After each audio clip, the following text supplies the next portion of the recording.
দয়া রাইস্টার গেম ছেড়ে দিছে কে লেগে জানো? না আমি জানি না কি লেগে ছেড়ে দিছে। কারণ গেমে একটা ভয়ানক প্লেয়ার আয় পড়ছে। কে সেই প্লেয়ার যার কারণে রাইস্টার গেম ছেড়ে দিছে? কে আবার? প্রো প্লেয়ার এসিপি প্রদ্যমান, যারা দেখলে বড় বড় হ্যাকাররা গেম ব্যাক দিয়ে দেয়।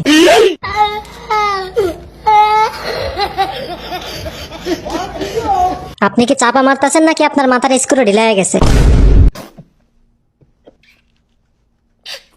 আমি কোনো চাপা মারতাছি না, একলা 1v4 করা আমার কাছে কোনো ব্যাপারই না। ঠিক আছে আমরাও দেখি আপনি কেমন প্রো প্লেয়ার। অভিজিৎ, আমি যে কত প্রো প্লেয়ার আজকে তোমরা সবাই দেখবা।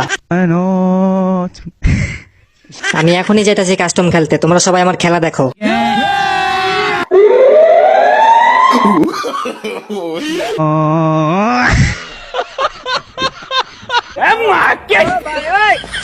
কিরে নোবরা, আমার লগে কাস্টম খেলবি? তখন মতো নোবরারে তো 7-0 খাই দিমু। এরকম মজার মজার ভিডিও পেতে আইডিটা ফলো দিয়ে পাশে থাকুন।